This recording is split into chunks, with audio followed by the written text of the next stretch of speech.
Bapak Ibu, terima kasih atas kesempatannya yang telah diberikan kepada saya. Kita sore ini sekedar berdiskusi. Tadi Pak Bisatya sudah memberikan gizi tentang bangunan ramah gempa. Kalau saya melihat dari elemen arsitekturalnya, mungkin nanti ada menyerempet sedikit tentang hitungan ya, karena kita tidak bisa lepas dari elemen struktural. Elemen struktural harus tetap dilihat karena elemen arsitektural itu justru nempel di strukturalnya. Bahasan untuk sore ini ya, yaitu ada peran vital elemen arsitektural pada instalasi rawat inap. Kebetulan penelitian saya berada di instalasi rawat inap Rumah Sakit Umum Daerah yang akan dikaitkan dengan keselamatan jiwa. Dan Rumah Sakit Umum Daerah ini berada di daerah rawan gempa. Sebelumnya kita lihat dulu kerusakan bangunan akibat gempa bumi. Ada pertanyaan, apakah gaya gempa yang mengakibatkan kerusakan pada bangunan? Nah, ini yang kadang salah arah ya, karena rusak karena gempa gitu. Tapi sebenarnya apa yang terjadi akan kita lihat di sini. Ini contoh adalah bangunan yang berada pada daerah rawan gempa yang kebetulan ini gempa Padang. Di gempa Padang ini terlihat kolom-kolomnya patah, kolomnya patah, kemudian ada ini semua akibat dari gaya gempanya atau memang dari bangunannya. Di sini kita lihat akibat dari gaya gempa ada pergerakan, kemudian ada bergoyang, bangunan ada di atasnya, berayun, berbenturan, pergeseran posisi. Nah, itu akan memberikan pergerakan pada komponen struktural bangunan. Jadi, bangunan yang di atas bergerak karena adanya pergeseran. Ada pergerakan. Kemudian, selain komponen struktural bangunan, juga yang dipengaruhi adalah komponen non-struktural bangunan. Komponen non-struktural bangunan termasuk arsitektur, termasuk interior, termasuk mechanical electrical. Bagaimana bangunan tadi merespon? Jika bangunan tadi mampu merespon gaya gempa melalui elemen-elemen strukturalnya tadi yang sudah dijelaskan Pak Bisatya. Jadi ada gaya dalam yang masuk melalui elemen-elemen struktural dan dia dapat dibalans oleh kemampuan dari elemen-elemen struktural itu, bangunan menjadi tidak rusak. Tapi kalau elemen-elemen strukturalnya tidak mampu membalans gaya gempa yang datang, akibatnya bangunan tadi akan rusak. Bagaimana cara meresponnya tadi sudah dijelaskan, mungkin ya ada komposisi, ada proporsi, ada rasio ya, rasio panjang pendek, kemudian ada letak dari elemen strukturalnya dan lain-lain. Ini contoh lain kondisi bangunan pada saat gempa Malang tahun 2021. Ini adalah gedung DPRD Malang, ruangannya bentang lebar ya, bangunan bentang lebar. Kerusakan berada pada elemen strukturalnya. Jadi plafon atau langit-langit ini lepas, tidak hanya penutupnya saja, tetapi rangka-rangkanya juga. Dan ini membahayakan orang yang ada di bawah. Ini berkaitan dengan keselamatan jiwa. Begitu juga yang ada di gedung PKK Mamuju, seperti itu juga. Jadi plafon atau langit-langit ini jatuh, tidak hanya penutupnya saja, tapi juga rangkanya. Kalau ini kondisi ini berada di luar negeri, di Christchurch di New Zealand, yang dua di bawah, kemudian yang atas ini di Jepang. Terlihat bangunan yang sebelah kiri yang kecil ini, jadi bangunan ini mungkin terlalu panjang ya, dipanjang dan tidak ada pemisahan tadi yang Pak Bisatya bilang siar tadi ya. Kalau mungkin kita kenal dengan dilatasi ya, mungkin perlu ada dilatasi karena ada perbedaan ketinggian dan kemungkinan juga kondisi tanah yang tidak sama karena pada bangunan yang panjang ini mengakibatkan salah satu bangunan ambles kemudian menarik bangunan yang lainnya. Ini beberapa contoh lagi bangunan rumah sakit kan berada pada langit-langitnya, tapi juga berada pada partisi kacanya, langit-langit juga tidak hanya penutupnya saja, tapi juga rangkanya juga lepas. Begitu juga pipa-pipa pada saat ada goyangan, pipanya bocor atau dia bergeser sehingga jalur evakuasinya terhambat.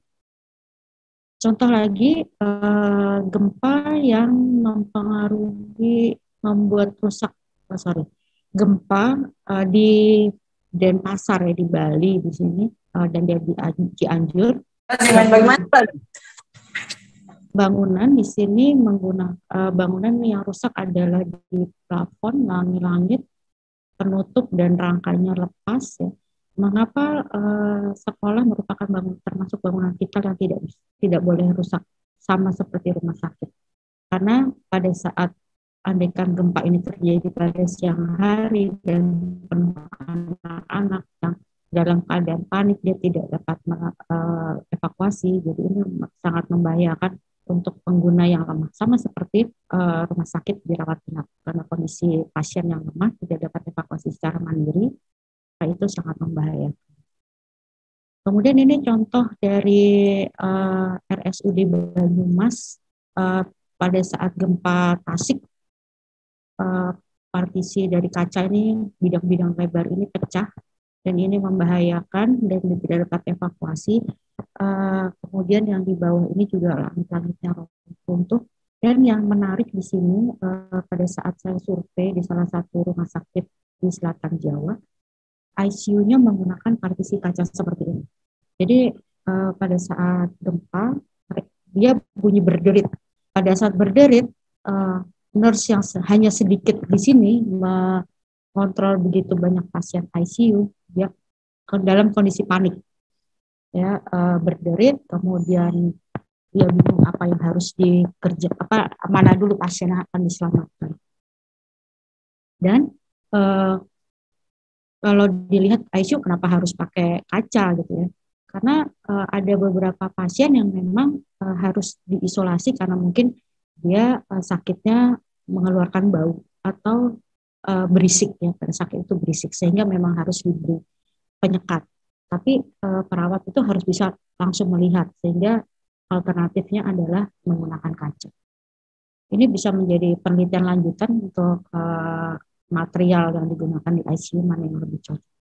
Ini adalah Rumah Sakit Anutapura yang di Palu, meskipun strukturnya dari jauh masih terlihat bagus ya, tapi kita lihat yang di bawah ini, pertemuan antara kolom dan balok ini ada pecah. Ini jika dinilai ini termasuk kerusakan sedang dan berat ini sampai sini, karena pertemuan antara balok dan kolomnya ini sudah tidak baik lagi. Dan dilihat dinding-dinding pengisi ini sudah rontok. Terlihatnya masih bagus, tapi ini perlu penanganan yang lebih serius. Ini yang di Rumah Sakit Anutapura juga, PET jendela-jendela ini termasuk elemen arsitektural ini runtuh juga. Kondisi bangunan sekarang biasanya kalau dilihat banyak menggunakan PET beton yang tipis-tipis gitu ya. Pada saat gempa dia rontok, dan kalau lihat di sini PET-nya ini justru diberi beban lebih dan dan panjang gitu ya. Jadi tipis pula. Jadi dia akan rontok lebih dulu. Ini untuk konsep desain bangunan tahan gempa, tadi strukturnya simpel dan mudah diidentifikasi. Jadi beban yang berjalan, gaya dalam yang berjalan di dalam elemen struktur itu harus mudah masuk dan melewati setiap elemen-elemen struktur sehingga dia kokoh. Dia tadi yang titik berat bangunan dan titik resultan gayanya dia berhimpit. Jadi untuk bangunan-bangunan yang tidak simetris seperti ini, titik beratnya ada di luar dan titik resultannya di dalam, misalkan dia ada ada jarak, nah itu yang kemungkinan akan membuat bangunan itu torsi atau dia puntir. Ya, begitu juga untuk bangunan yang bentuk dari depannya itu tidak simetris, ya, space setback tadi, nah ini juga menjadi perhatian. Karena pada saat di penilaian di asesor penilaian bangunan Untuk yang FEMA 154 di situ terlihat kondisi bangunan seperti ini harus di checklist sendiri, gitu. Apakah ada setback atau dia misalkan ada apa namanya, ada perlakuan struktur, elemen struktur yang tidak berhimpit gitu dengan. Oke, kemudian ini untuk pengaku bangunannya bisa menggunakan bracing dan shear wall, dan letaknya juga memperhatikan titik berat massa. Baik, sekarang ke tingkat kerusakan elemen arsitektural. Dari 165 bangunan kasus yang saya ambil, di sini ternyata kita coba lihat dulu ada skala tingkat kerusakan. Ini dari European Macroseismic Scale. Jadi untuk kerusakan ringan didefinisikan tidak ada kerusakan struktural, tapi kerusakan non strukturalnya ringan. Ya, di sini ada definisinya, ada retak halus dan lain-lain. Kemudian yang moderate damage artinya kerusakan strukturalnya ringan, tapi non strukturalnya sedang. Begitu selanjutnya yang substantial to heavy damage, yang strukturalnya moderat dan yang non strukturalnya berat. Yang tingkat kerusakan 4, very heavy damage, yang strukturalnya berat dan yang non strukturalnya sangat berat. Kalau destruction hancur, strukturalnya sangat berat dan dia tidak bisa mendeskripsikan yang non struktural. Sekarang coba dilihat, ini berarti kan tingkat satu untuk tingkat satu untuk struktural, non struktural satu tingkat lebih tinggi. Begitu juga untuk moderat. Bisa dilihat bahwa ini hubungannya adalah linear. Jadi setiap satu struktural, non struktural lebih tinggi satu, gitu. Di penelitian saya di sini terlihat ternyata pada tingkat kerusakan 1, tingkat kerusakan struktural 1, non strukturalnya 1 juga. Tapi mungkin juga bisa 3 dan bisa 4. Jadi ini tidak linear. Begitu juga untuk tingkat kerusakan 3 yang struktural, yang non strukturalnya 2 dan bisa juga 4. Ya.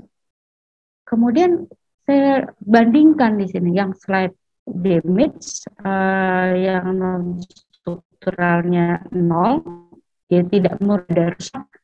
Kalau di European Macroseismic-nya dia non strukturalnya 1. Tapi di penelitian saya tingkat kerusakan elemen strukturalnya 0, jadi dia tidak ada kerusakan, tapi tingkat kerusakan non strukturalnya 1,761, jadi tidak 1, dia hampir 2, hampir di moderat. Jadi begitu dilihat dari struktur, oh aman-aman aja, belum tentu dia non strukturalnya. Kemungkinan non strukturalnya bisa bukan ringan tapi sedang, ya. Kemudian untuk tingkat kerusakan elemen struktural 1, tingkat non strukturalnya bisa 2. Oke, ini bisa sesuai dengan yang pola yang EMS. Kemudian yang 2 jadi 2,4, kemudian yang 3 menjadi 3. 4 jadi 3,9. Jadi di sini 3,9 ini bisa dideskripsikan sebenarnya kalau dia rusaknya berat, sangat berat, non strukturalnya juga sangat berat, bukannya tidak bisa dideskripsikan, dia bisa dideskripsikan sangat berat juga. Jadi hancur, dia sama-sama hancur. Ya, ini bisa dilihat hubungan antara elemen tingkat kerusakan elemen struktural dan non strukturalnya.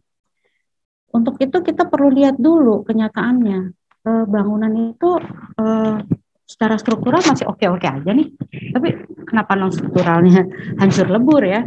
Berarti kita lihat dulu sebenarnya struktural untuk bangunan di Rumah Sakit Selatan Jawa itu oke nggak sih gitu. Di sini kita lihat untuk simpangannya.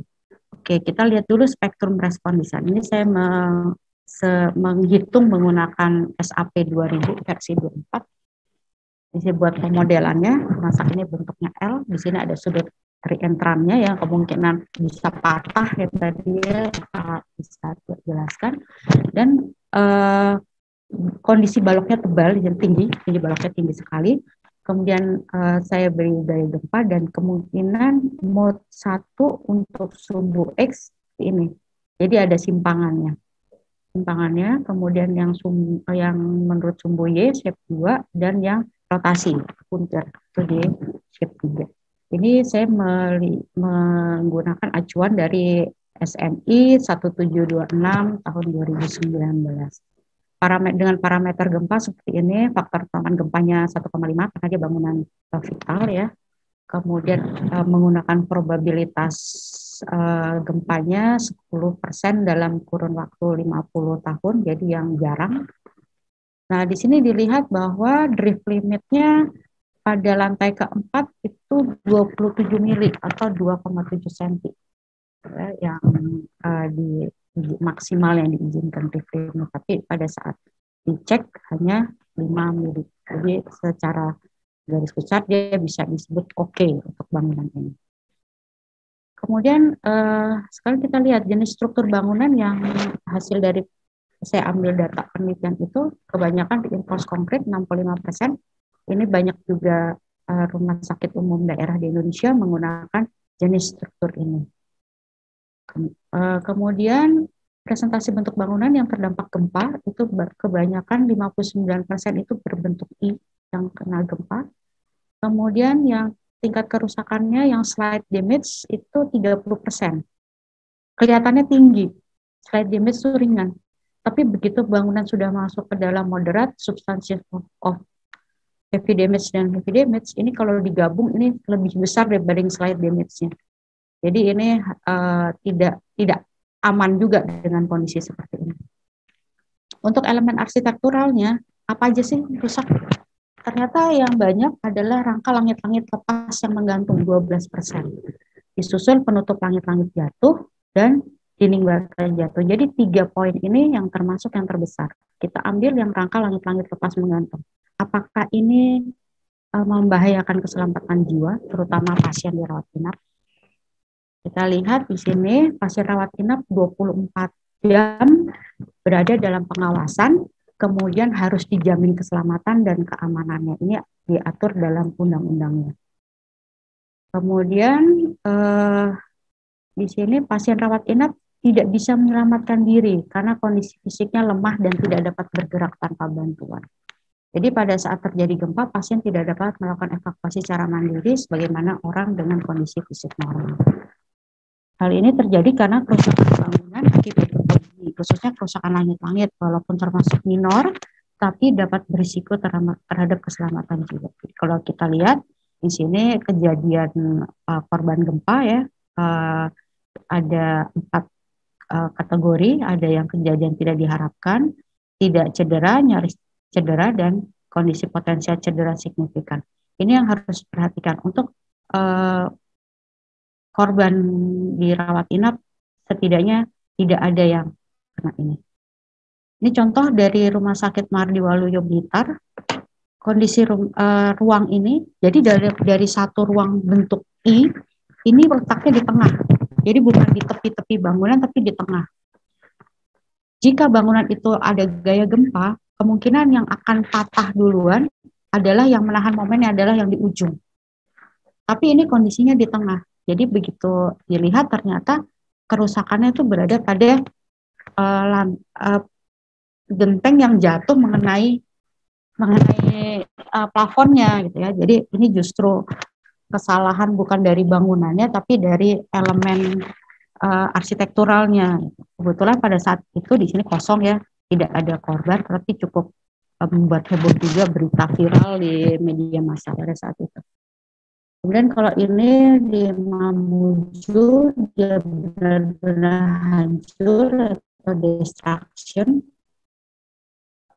Di beberapa kondisi rumah sakit yang plafonnya lepas, tidak hanya kondisi seperti ini, ada pasien ada di bawah dan tidak dapat bergerak, yang dia penuh dengan alat-alat gitu ya. Betapa menakutkan dia, meskipun hanya skrup satu kecil jatuh, tapi pas tajamnya dia kena di dalam tubuhnya gitu ya, betapa mengerikannya gitu. Ini kondisi langit-langit di Rumah Sakit Banyumas pada saat gempa Tasik. Ini juga, kemudian ada yang RSUD Halmahera Selatan. Nah, dari 32 bangunan rumah sakit di Indonesia, RSUD 31 dan RSUD 1 dilihat di sini, jenis kerusakan langit-langit RSUD, penutup langit-langit lepas dan jatuh 62%. Nah, kemudian berada di mana? Ternyata benar, dirawat inap 72%. Jadi rangka langit-langit RSUD-nya menggunakan baja ringan polo dan menggunakan penutup gypsum. Ya. Setelah diteliti, ternyata kerusakan akibat eh, apa rembesan air itu 100% kerusakan satu, slight damage dia, kerusakan satu. Kalau dia tentang kondisi material yang buruk, kerusakan satu dan kerusakan tiga, kerusakan dua. Jadi ini dilihat yang biru tua, ini adalah kerusakan satu, biru muda kerusakan dua, merah bata ini kerusakan tiga, dan yang merah kerusakan empat. Jadi sudah dilihat yang apa namanya yang rembesan air itu 100% karena rembesan air 100% tingkat kerusakan satu. Bisa dilihat di sini yang karena seismik, karena gempa. Dia kerusakan satunya hanya 22%. Tapi kerusakan tiganya dia langsung tiga ya. Tiganya dia langsung 55,6%. Dia cukup banyak di sini kerusakan yang akibat gempa. Ya, kemudian setelah itu 22,2%-nya dia kerusakan berat. Jadi akibat gempa ini cukup memprihatinkan gitu untuk langit-langit. Kita lihat di sini seismiknya, seismik kedekatannya dengan tingkat kerusakan 3, ya. Kemudian yang construction failure or poor quality of material itu tingkat kerusakannya 2. Kalau yang rembesan air tingkat kerusakannya 1. Jadi bisa dilihat di sini elemen arsitektural terutama langit-langit memiliki peran penting bagi keselamatan jiwa pasien dirawat inap selain instalasi lain di rumah sakit. Contohnya di bedah ya, di bedah itu juga membahayakan. Kemudian juga sekedar sharing aja, pada saat saya survei salah satu rumah sakit di Selatan Jawa, saya tanya di ruang bayi, jika ada gempa mana dulu bayi mana dulu yang ditolong gitu. Nurse-nya bilang yang dekat dengan saya dan yang paling mungkin dia bisa keluar.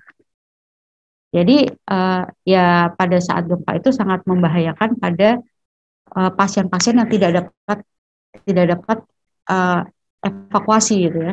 Ruang bedah, ruang ICU, rawat inap. Itu yang menjadi masalah. Kemudian bangunan gedung rumah sakit terutama instalasi rawat inap seharusnya tahan gempa.